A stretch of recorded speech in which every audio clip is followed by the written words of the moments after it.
Today's class, students, we'll be seeing some of the important questions that have been previously asked on the concept of structures of coordination compounds and their isomerism, their nomenclature. जो भी अभी तक हमने पढ़ा है, nomenclature पढ़ा है, isomerism पढ़ा है, structures बनाए हैं complexes के, तो उसके ऊपर बहुत टाइप के क्वेश्चंस बनते हैं. तो जैसे हमने उस दिन नॉमेनक्लेचर की प्रैक्टिस की थी, ऐसे हम आइसोमेरिज्म की प्रैक्टिस करने के लिए डायरेक्टली कुछ क्वेश्चंस उठाएंगे प्रीवियस पेपर से. Before we actually start with a question, हम ऐसा ऑब्जर्वेशन है कि जो हेक्साडेंटेट लिगैंड सबसे इंपॉर्टेंट जो आपने पढ़ा था EDTA, उसके कॉम्प्लेक्सेस के ऊपर काफी टाइप के क्वेश्चन बनाते हैं. तो excuse me, in general hexadentate EDTA, how does it forms an octahedral complex. पहले उसका स्ट्रक्चर बनाने की प्रैक्टिस करो. मैं आपके सामने ड्रॉ करूंगी, उसी समय आप भी कॉपी में ड्रॉ करो. मैं इसलिए कह रही हूँ ड्रॉ करो कि बना हुआ तो आपको हर बुक में दिख जाएगा, लेकिन अगर हम सिर्फ बना हुआ देखें तो आप गेस नहीं कर पाओगे कि उस पर किस टाइप से क्वेश्चन आ सकता है. तो अगर आपने खुद अपने हाथ से एक बार वो स्ट्रक्चर बनाया होगा तो किसी भी टाइप का क्वेश्चन आ जाए आप उसको इजीली आंसर कर पाओगे. ठीक है, तो हम अभी एक मेटल है M, there is some metal M and it is attached to EDTA. ऐसा एक कॉम्प्लेक्स है. सपोज मेटल का ऑक्सीडेशन नंबर +2 है, EDTA का होता है -4, तो total charge on the square bracket is -2. तो ये एक कॉम्प्लेक्स आयन है. The metal M is linked to EDTA. हम इसका स्ट्रक्चर ड्रॉ करेंगे, आप भी ट्राई करो. तो जैसे सबसे पहले हम एक मेटल M बना लेते.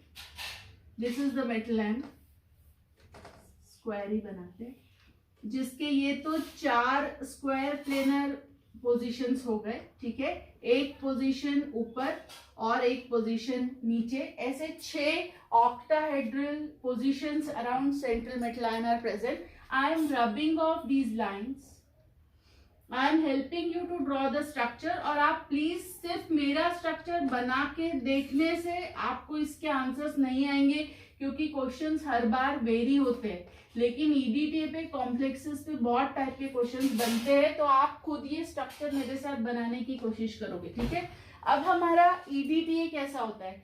EDTA is CH2 CH2 attached to NH2 NH2 and N के दोनों H के जगह CH2COO माइनस CH2COO माइनस, और इस तरफ भी CH2COO माइनस CH2COO माइनस. ये तो है आपका EDTA. ये हम पहले बना चुके हैं, इसलिए मैंने शॉर्ट में बता दिया.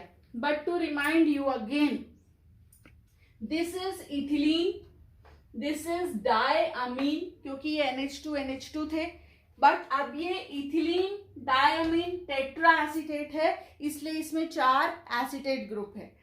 Each acetate group is CH2CO minus CH2CO minus, so there are 4 tetraacetate. ठीक है, टेट्राएसिटेट का मतलब है 4 एसिटेट ग्रुप और चारों ऑक्सीजन पे एक एक नेगेटिव चार्ज. अब इसमें डोनर एटम कौन से हैं फिर से एक बार देख लेते हैं. ये नाइट्रोजन एक डोनर है, ये नाइट्रोजन भी डोनर है, और ये सभी नेगेटिवली चार्ज ऑक्सीजन भी डोनर्स है. इसलिए टोटल 6 डोनर एटम है और ये हेक्साडेंटेट लिगैंड है. ओके, नाउ ऑर्गेनिक में जब आप स्ट्रक्चर्स बनाते हो तो आपको पता है कि हम इस स्ट्रक्चर को ऐसे भी बना सकते हैं.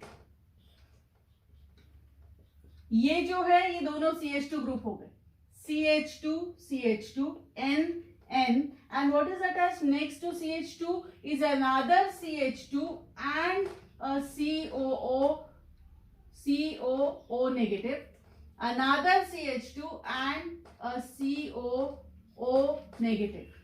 ठीक है, और एक और COO नेगेटिव और एक COO नेगेटिव. देखो ये भी EDTA है. अब ये बॉन्ड लाइन स्ट्रक्चर है without showing the carbon. Carbon यहाँ पे CH2 है, CH2 है, यहाँ भी CH2 है, यहाँ भी CH2 है, यहाँ भी CH2 है, यहाँ भी CH2 है, और ये एक EDTA का और एक स्ट्रक्चर है। इसको यूज करेंगे हम, इस टाइप के स्ट्रक्चर को, जब हम कॉम्प्लेक्स बना रहे हैं। ठीक है, तो आपको ये सब प्रैक्टिस करने से आएगा। जब मैं ड्रॉ कर रही हूँ, प्लीज EDTA ऐसा बनाओ अपनी कॉपी में। Now I will make the complex for you. सबसे पहले एक चीज समझ लेंगे कि ये जो दोनों जो N है, जो आपके डोनर नाइट्रोजन्स हैं, इनको सिस पोजीशन पे अटैच करना है। मतलब एक N अगर हम यहाँ पे अटैच कर रहे हैं तो दूसरा N यहाँ पे अटैच होगा, दोनों के बीच के CH2 ये रहे।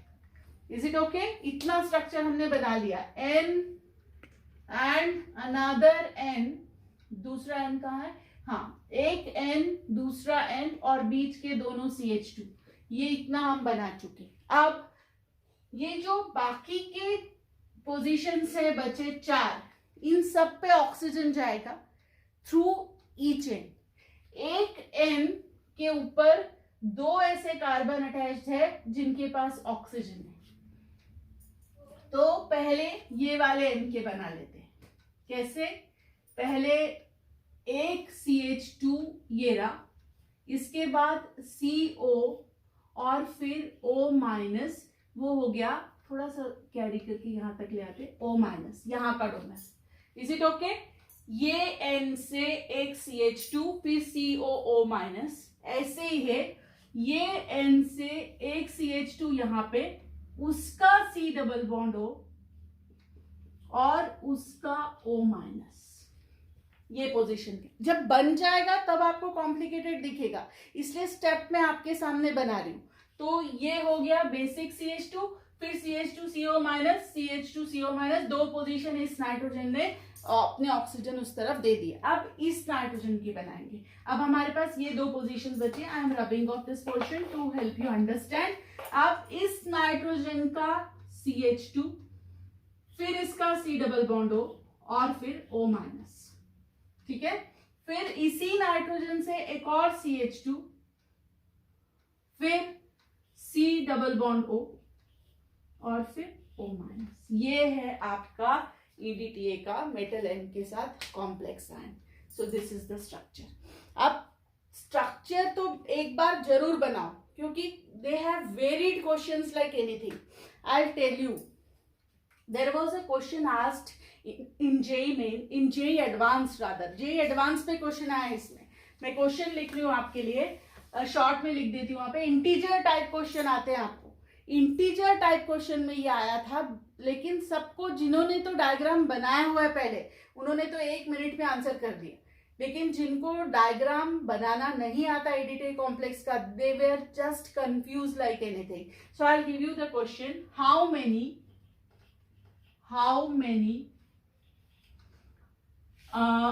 nitrogen, metal, then oxygen bonds are there in metal EDTA complex? देखो, बस इतना सा ही क्वेश्चन है। कितने मेटल MNO, ऐसे कितने बॉन्ड हैं? MN, नाइट्रोजन से, मेटल से ऑक्सीजन, ऐसे लिंक होने वाले कितने बॉन्ड्स हैं in this complex? This was the question. Now इसके ऑप्शंस में आपको ऑप्शंस थे, और first option was 4, 6, 8, 12। these were your answers। आपको इनमें से एक आंसर टिक करना था, इंटीजर टाइप। ठीक है, अब इंटीजर टाइप है तो ऑप्शंस नहीं भी हो सकते। अब मैं इंटीजर टाइप में तो ऑप्शन नो नहीं है कि आपका आंसर 0 से 9 के बीच में होता है, लेकिन ये मैंने आपके लिए MCQ जैसा बना दिया कि आपको इसमें से एक ऑप्शन सिलेक्ट करना है। तो हम कैसे गिनेंगे? How are we going to count that, कि इस तरह के बॉन्ड कितने हैं? अब एक नाइट्रोजन से अगर आप देखो तो ऐसे कितने बॉन्ड बनते हैं? Just let me see how many are there. Nitrogen, metal और ऑक्सीजन, ऐसे कितने बॉन्ड आप बना पा रहे हो? You can just see N, M and O, ठीक है, N M एंड O, ये हो गए, इस नाइट्रोजन ने बना लिए दो। अब ये वाला जो नाइट्रोजन है, देखो ये भी एक बॉन्ड है, N M और O, N M और O, मतलब एक नाइट्रोजन ऐसे बॉन्ड 4 बार दिखा रहा है, तो दूसरा नाइट्रोजन भी 4 बार दिखाएगा, तो total number of such bonds will become 8. So the right option was 8. Many people ticked 6, some ticked 4. तो आपको, अगर आपने स्ट्रक्चर बनाया, आपको सामने एंगल्स दिख रहे हैं, आपको आराम से दिख रहा है NMO NMO NMO NMO, ये नाइट्रोजन ने 4 बार, ऐसे ये नाइट्रोजन से काउंट करोगे तो फिर से 4 बार, तो ऐसे टोटल NMO वाले बॉन्ड कितने दिख रहे हैं इस 3D स्ट्रक्चर में? Total is 8. That is the right answer. लेकिन स्ट्रक्चर बना लो जल्दी से, अभी भी नहीं बनाया तो बिना स्ट्रक्चर बनाए आप ऐसे किसी भी क्वेश्चन को आंसर नहीं कर पाओगे. तो प्लीज स्ट्रक्चर ड्रॉ करो and then we move on to the next question. Now see this question. A complex having empirical formula platinum Cl2 NH3 2 times. Now what is the meaning that it is the empirical formula? Empirical formula का मतलब आपको भी पता है कि जो इस complex का मॉलिक्यूलर फॉर्मूला होगा वो इसका कोई मल्टीपल होगा, या तो इसका डबल या ट्रिपल, जो भी. सो 2 times. You know you have done this for organic compounds. If you know empirical formula, you can find out the molecular formula of that compound by multiplying the empirical formula with a suitable number. तो इसका कोई multiple करने से आएगा. लेकिन question क्या है पहले पूरा पढ़ लेते हैं. तो हमको कॉम्प्लेक्स का एम्पिरिकल फॉर्मूला दिया है, तो ये तो क्लियर है कि लास्ट में वो हमसे कॉम्प्लेक्स का मॉलिक्यूलर फॉर्मूला पूछेंगे. But what else is given? Then this complex is mixed with silver nitrate solid, मतलब कॉम्प्लेक्स भी सॉलिड है, सिल्वर नाइट्रेट भी सॉलिड है, दोनों को एक साथ मिक्स किया है. ऐसे जब करते हैं तब दोनों को एक पेसल मोटर, जिसको पीसने का वो कहते हैं ग्राइंडिंग मशीन, उसमें लेके दोनों को साथ में ग्राइंड कर देते हैं, पीस देते हैं. This is what is done with complexes. Okay, so it is mixed with silver nitrate solid and then dissolved in water to make a solution. फिर उनको पानी में डिसॉल्व करके सोल्यूशन बनाया. The solution contained PTNH3 4 times, NO3 twice. Okay, मतलब एक complex जो present था उस सोल्यूशन में, ये एक्चुअली इसको स्क्वायर ब्रैकेट में दिया नहीं है, but we can understand that this is the complex form. PTNH3 4 times. Let us do it later. PTNH3 4 times and NO3 twice. This complex and an insoluble solid, एक insoluble solid भी present है जो है Ag2PtCl4. You have to find the molecular formula of the complex. कौन सा complex? Original complex, जिसका वो empirical formula दिया था, वो उसका मॉलिक्यूलर फॉर्मूला क्या होगा. सो this is what is being asked. So carefully understand the question. It has been asked in JEE Mains. तो इसको ध्यान से सॉल्व करने की कोशिश करनी है, ठीक है. Now keep in mind one thing. Whatever your original complex was, उसमें जो भी चीज कोऑर्डिनेशन स्फीयर के अंदर थी वो कभी डिस्ट्रॉय नहीं होगी. वो लास्ट कॉम्प्लेक्स बनने तक वैसी की वैसी ही रहेगी, ठीक है. तो ये हमें माइंड में क्लियरली रखना है, तभी हम सॉल्व कर पाएंगे. तो इसमें क्या है, ये जो स्क्वायर ब्रैकेट है ये यहाँ पर है, मतलब ये इधर, और इसका जो कॉम्प्लेक्स का स्ट्रक्चर है वो है Ag2PtCl4. मतलब अब इसमें से मिक्स करने से कॉम्प्लेक्स में क्या चेंज हुआ पहले ये समझ लो. जब तक आपने मिक्स नहीं किया था सिल्वर नाइट्रेट के साथ, तब Ag और NO3 एब्सेंट थे. मतलब न्यू एडिशंस क्या है, ये NO3 बाहर से आया है और ये जो Ag है ये भी बाहर से आया है. पहले ये दोनों प्रेजेंट नहीं थे कॉम्प्लेक्स में, तो जब ये दोनों नहीं प्रेजेंट थे तो जो भी प्रेजेंट था वो आपका ओरिजिनल कॉम्प्लेक्स था. और जो स्क्वायर ब्रैकेट के कोऑर्डिनेशन स्फीयर्स है वो पानी में डिसॉल्व होने के बाद तो आयोनाइज होते ही नहीं, ओपन ही नहीं होता कोऑर्डिनेशन स्फीयर, तो वो जैसा पहले था वैसा अभी भी होगा. तो दोनों के जो कोऑर्डिनेशन स्फीयर्स है उनको बना के देख लेते हैं. पहला है PT and then it is attached to NH3 4 times. Now PT here has a charge of +2, तो इसके ऊपर +2 चार्ज है, इसलिए बाहर 2 नाइट्रेट आ रहे थे उसके आयंस. और जो दूसरा ब्रैकेट बन रहा है यहाँ से, उसमें से सिल्वर अगर हटा दे तो ये PtCl4 है. अब भी प्लैटिनम +2 है और 4Cl -4. The total charge here is -2. I think you are getting. Platinum ये भी +2 है, प्लैटिनम ये भी +2 है. अमोनिया पे कोई चार्ज नहीं है. ये 4Cl4 टाइम्स -1 है, तो टोटल चार्ज इधर -2 आ रहा है. मतलब एक +2 वाला स्क्वायर ब्रैकेट था, एक -2 वाला स्क्वायर ब्रैकेट था. मतलब जो आपका ओरिजिनल कंपाउंड था वो इस टाइप का कॉम्प्लेक्स था, जिसमें एक कैटायनिक कोऑर्डिनेशन स्फीयर है और एक एनायनिक कोऑर्डिनेशन स्फीयर है. This is your original complex. This whole is the formula of your original complex. देखो, आपके एम्पिरिकल फॉर्मूला को 2 से मल्टीप्लाई कर दो तो प्लैटिनम कितने हो जाएंगे? 2. इसमें 2 प्लैटिनम है. Cl इसमें कितने Cl थे? 2, वो 4 हो जाएंगे. देखो 4 Cl है इसमें. अमोनिया 2 थे, उसको भी 2 से मल्टीप्लाई करना है तो वो भी 4 हो जाएंगे. देखो 4 अमोनिया है. So this is your formula of the original complex. This total, the cationic part as well as the anionic part is a coordination sphere. Very important question. This has been asked, तो ध्यान से सोच के करना है. हम isomerism पढ़ते हैं तो ऐसे लगता है इजी है, हम नॉमेनक्लेचर पढ़ते हैं लगता है आसान है, बट ट्विस्टेड हो सकते हैं question. So this is one kind. Now I right the next one.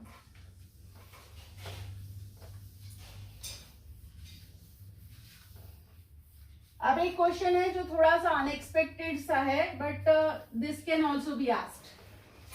This was asked like, see, in the whole chapter what you study in NCERT textbook, what you study in your reference book, the coordination sphere of the coordination number of the central midline you must have seen is either 4 or 6. मतलब हमने जितने जगह भी complexes बनाए हैं, या तो उसका कोऑर्डिनेशन नंबर 4 है या 6 है. मतलब ज्योमेट्री हमने 3 पढ़ी है. Either the complex is square planar और टेट्राहेड्रल और ऑक्टाहेड्रल, बट इसके अलावा नहीं. लेकिन there has been an exception in the question that has been asked. Okay, it's once only. NEET में एक क्वेश्चन आया था, फाइंड ज्योमेट्रिकल आइसोमर्स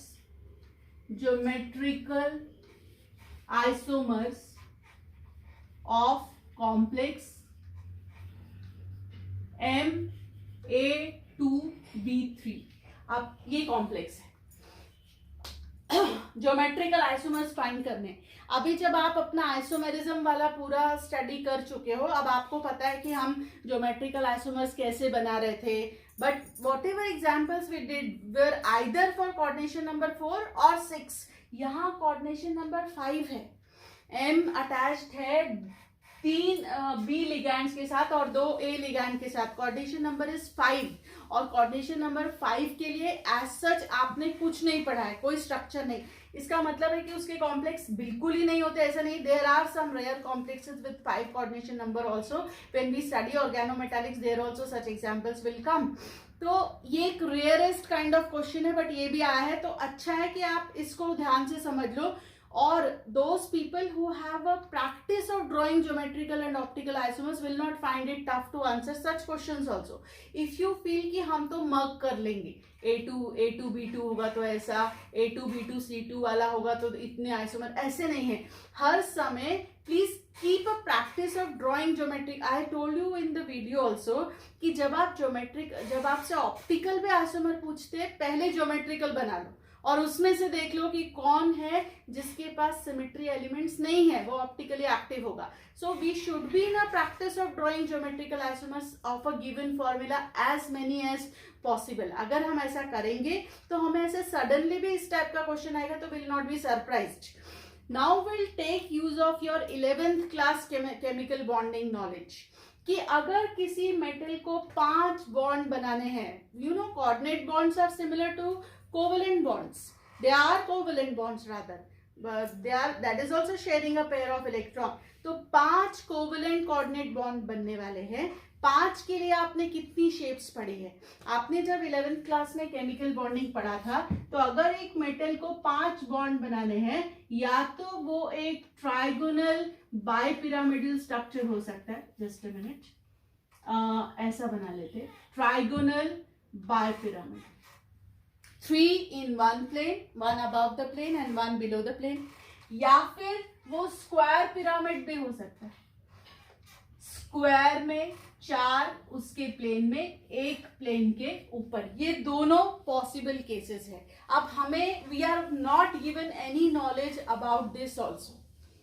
ये भी इंटीजर टाइप क्वेश्चन हो सकता है, ये भी एमसीक्यूज वाला क्वेश्चन हो सकता है. मैं आपको एक करके बता रही हूँ, आपको अपनी केमिकल बॉन्डिंग की नॉलेज भी यूज करनी है. अब हमारे पास कोई क्लू नहीं है कि ये करेक्ट है या वो करेक्ट है, तो हमें दोनों पे वर्क करके टोटल ज्योमेट्रिकल आइसोमर्स बताने हैं. ऑप्शंस थे इस क्वेश्चन में, ऑप्शंस वेयर 2, 4, 6 एंड 8. इनमें से कोई एक आपको सिलेक्ट करना था. तो हम ट्राई करते हैं कि हमारा आंसर इसमें से किस ऑप्शन से मैच करता है. सबसे पहले हम अपना ये ट्राइगोनल बायपिरामिडल वाले स्ट्रक्चर को पकड़ के सॉल्व करने की कोशिश करते हैं. पहले क्या करते हैं, ये दोनों ए को हम एक्सियल पोजीशन जिसको हम कहते हैं एक्सिस पे ले लेते और इक्वेटोरियल पोजीशंस पे बी लगा देते. ये हमारा पहला ज्योमेट्रिकल स्ट्रक्चर हो गया कॉम्प्लेक्स का. ओके, ठीक है.